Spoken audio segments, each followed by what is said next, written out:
ప్రస్తుతం దేశంలో petrol diesel ధరల పెరుగుదలపై సర్వత్రా చర్చ జరుగుతుంది. అంతర్జాతీయ పరిస్థితులతో పాటు దేశీయ పరిణామాలతో పెట్రోల్ వాత ఉండొచ్చన్నటువంటి అంచనాలు వెలువడుతున్నాయి. ప్రస్తుతానికి పెట్రోల్ డీజిల్ ధరలను పెంచే ఆలోచన ఏదీ లేదని ప్రభుత్వం అధికారికంగా ప్రకటించింది. అయితే ఇంధనాన్ని పొదుపుగా వాడాలని స్వయంగా ప్రధాని మోదీ ప్రకటించడం పెట్రోల్ ఉత్పత్తుల ధరల పెంపునకు సంకేతాలు ఇచ్చినట్లయింది.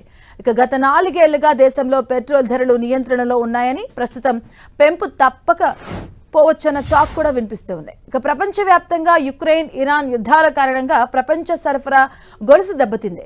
ఇరాన్ యుద్ధ పరిణామాలు నేరుగా భారత్పై కనిపిస్తున్నాయి. హార్మోజ్ జలసంధి దిగ్బంధనం కారణంగా ముడి చమురు ధరలు విపరీతంగా పెరుగుతున్నాయి.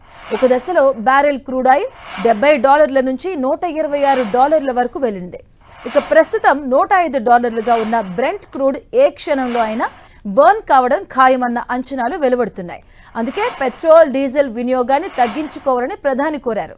మనం ఇతర దేశాల నుంచి దిగుమతి చేసుకునే వస్తువులైన చమురు, బంగారం, రసాయన ఎరువుల్ని మితంగా వాడాలని సూచిస్తున్నారు. దీని ద్వారా భారత విదేశీ మారక నిల్వల్ని కాపాడొచ్చని కేంద్రం అభిప్రాయపడింది. దాదాపుగా 4 ఏళ్ల తర్వాత దేశంలో పెట్రోల్ డీజిల్ ధరలు పెరిగే అవకాశం కనిపిస్తుంది. ఈ నెల 15 లోపు ధరలు పెరగొచ్చన్న వార్తల నేపథ్యంలో ప్రధాని మోదీ నుంచి ఈ వ్యాఖ్యలొచ్చాయి. పెరుగుతున్న ముడి చమురు ధరల కారణంగా ఆయిల్ మార్కెటింగ్ కంపెనీలు భారీగా నష్టాలను ఎదుర్కొంటున్నాయి. ఈ నెల 15 లోపు పెట్రోల్ డీజిల్ ధరలు పెరిగే అవకాశం ఉందని వార్తలు వస్తున్నాయి. Indian oil, Bharat petroleum, Hindustan petroleum కంపెనీలు నెలకు దాదాపుగా 30,000 కోట్ల రూపాయల నష్టాన్ని ఎదుర్కొంటున్నాయి.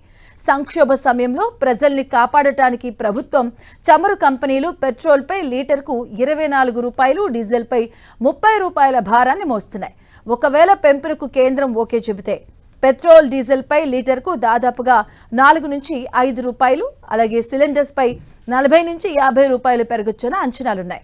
సంక్షోభాన్ని నివారించేందుకు యూరప్ దేశాలతో సహా శ్రీలంక, బంగ్లాదేశ్ వంటి దేశాలు ఇంధన వినియోగంపై పరిమితి విధించాయి. శ్రీలంక పని దినాలు తగ్గించింది. భారత్లో ఇప్పటి వరకు ఇలాంటి సమస్య రాలేదు, ఎలాంటి పరిమితి కూడా లేదు. సో రానున్న రోజుల్లో పరిస్థితులు చేజారిపోతే పెంపు ఒక్కటే మార్గమని నిపుణులు చెబుతున్నారు. అంతర్జాతీయ మార్కెట్లో ముడి చమురు ధరలు గరిష్ట స్థాయికి చేరితే ఆయిల్ మార్కెటింగ్ సంస్థలు తమ నష్టాలను తగ్గించుకోవడానికి ఏదో ఒక సమయంలో ధరలు పెంచే అవకాశం లేకపోలేదు.